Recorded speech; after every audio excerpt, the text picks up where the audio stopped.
আল্লাহ রাব্বুল আলামিন বলেন ওয়াতাওয়াসাউ বিল হাক্কি ওয়াতাওয়াসাউ বিস সাবর।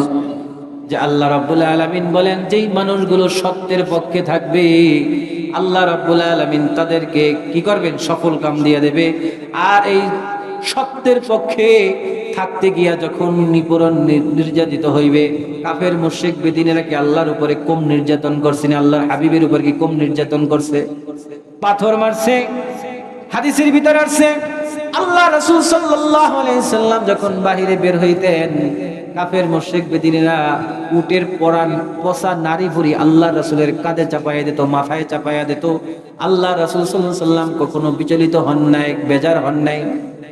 তায়েফের ময়দানে যখন দান্দান মুবারক শহীদ হলো, জিবরাইল আলাইহিস সালাম বললেন, ইয়া রাসূলুল্লাহ, ইয়া হাবিবাল্লাহ, আল্লাহ রাব্বুল আলামিন আমাকে পাঠাইছেন, আপনি যদি একবার অনুমতি দেন বলেন তায়েফকে আমি উল্টাইয়া দেই, কাফেরদেরকে আমি দুই পাহাড়ের মাঝখানে ফালাইয়া শেষ করে দেই।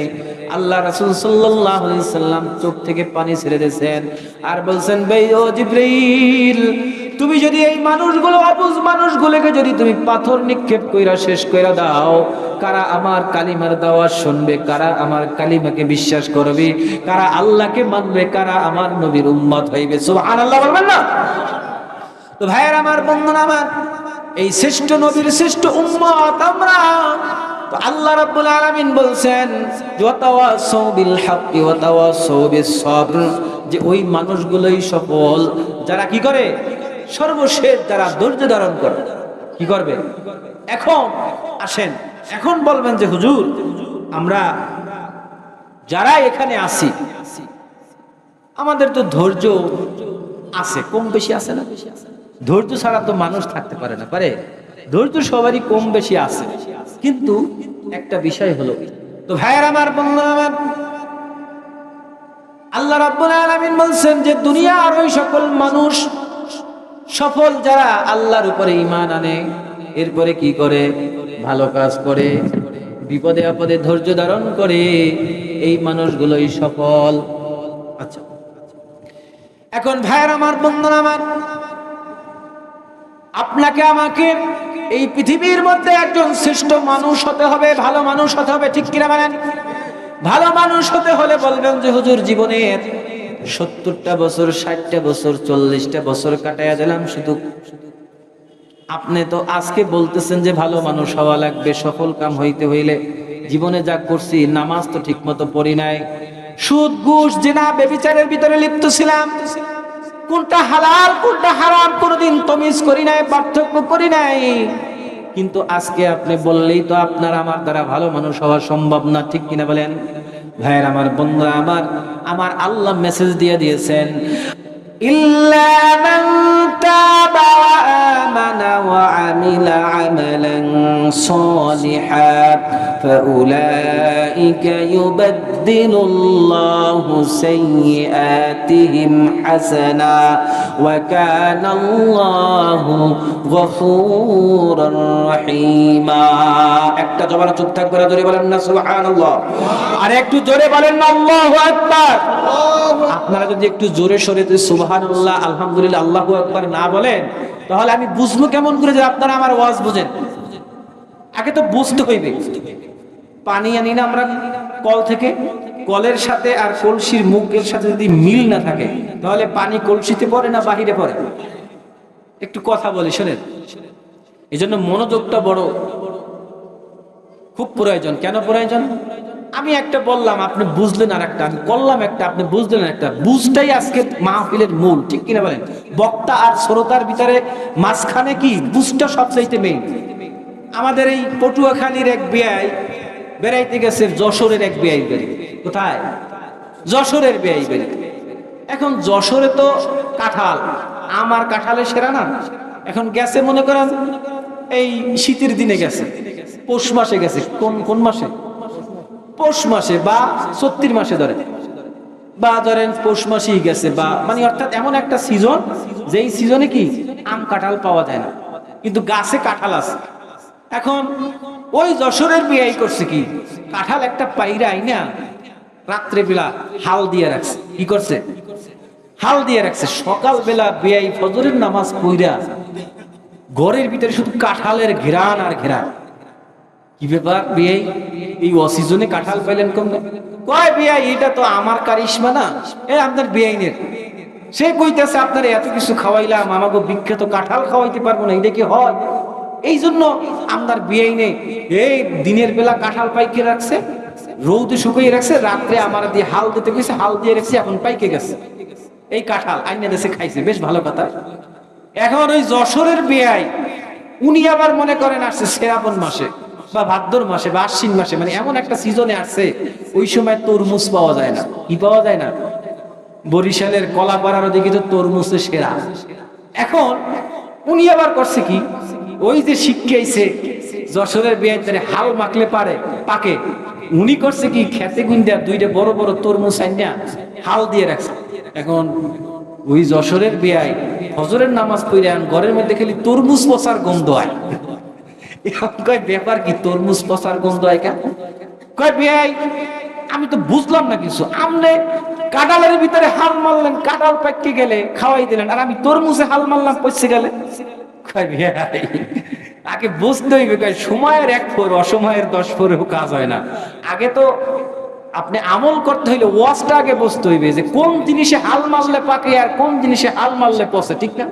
আগে ওয়াজ তো বুঝতে হইবে যে কোন ওয়াজটা শুই না কিভাবে আমি আমল করবো, সেটাও তো আপনাকে বুঝতে হইবে। কারণ আপনারা যদি ঠিক মতো নাই বুঝি তাহলে আমল করবো কেমন, ঠিক না? এই জন্য বক্তারা বলে একটু জোরে বলেন সুবহানাল্লাহ, যাতে ঘুমায় না যায়।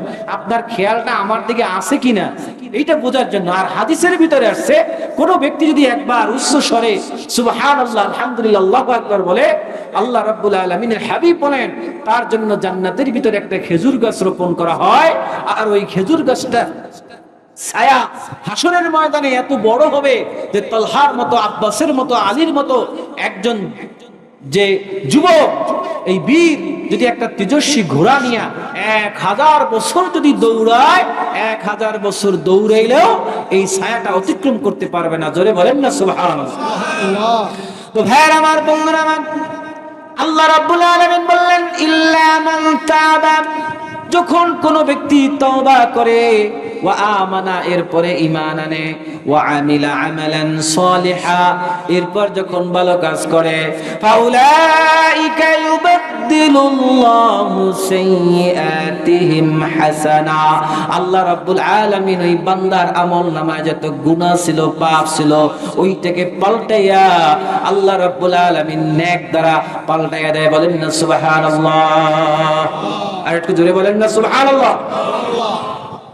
এরপর আল্লাহ বলেন ওয়া কানাল্লাহু গফুরুর রহিমা, আর আল্লাহ হলেন ক্ষমাশীল, গফুরুর রহিম। কেমন আল্লাহর দয়া জানেন? ভাইরা আমার, বন্ধুরা আমার, খেয়াল করে শুনেন। এই আয়াতের ব্যাখ্যায় তাফসীরে কাবিরের ভিতরে লেখেন আল্লাহ রাব্বুল আলামিন নবিয়ুনা মুসা আলাইহিস সালামের ভিতরে একটু খরা প্রবণতা দিয়ে গেল। এখন যেমন দেখেন আমরা বৃষ্টির জন্য কেমন হাহাকার করতেছি, ঠিক না? একটু গরম বেশি পড়লেই আল্লাহর কাছে বলি, আল্লাহ তুমি বৃষ্টি দিলে একটু ভালো হইতো, আমাদের জীবনে একটু স্বস্তি আসতো, ঠিক কি? আমরা আজকে অনেক গরম পড়ছে না? তো ভাইয়ের আমার, বন্ধুরা আমার, তো মিশরের ভিতরে এমন একটা পরিস্থিতি হলো, মানুষগুলো একদম অনাবৃষ্টি খরার কারণে অতিষ্ঠ হয়ে গেলেন। তো জিকির করেন লা ইলাহা ইল্লাল্লাহ, লা ইলাহা ইল্লাল্লাহ, লা ইলাহা ইল্লাল্লাহ, লা ইলাহা ইল্লাল্লাহ, লা ইলাহা ইল্লাল্লাহ, লা ইলাহা ইল্লাল্লাহ, লা ইলাহা ইল্লাল্লাহ, লা ইলাহা ইল্লাল্লাহ, লা ইলাহা লা ইলাহা ইল্লাল্লাহ, লা ইলাহা লা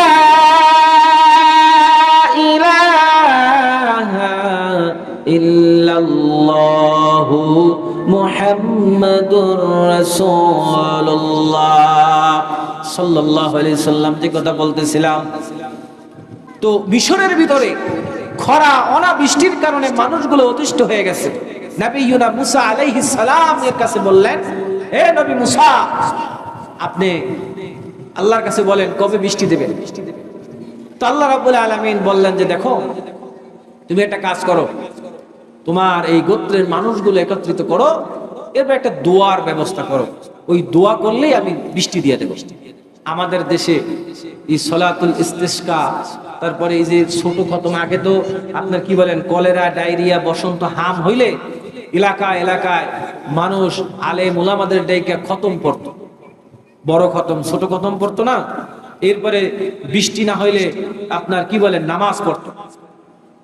আমাদের দেশে তো এখন এগুলো বিদআত হয়ে গেছে সব, দোয়ার কথা বললেই খালি বিদআত বিদআত ফতোয়া আসে। কিন্তু আল্লাহ রাব্বুল আলামিন মুসা আলাইহিস সালামকে বললেন যে হে নবী মুসা, আপনি আপনার এই কওম জাতির মানুষগুলোকে ডাইকা একটু দোয়ার ব্যবস্থা করেন, আর তাদেরকে বলেন তারা যেন আমার কাছে ক্ষমা চায় এই বৃষ্টির জন্য।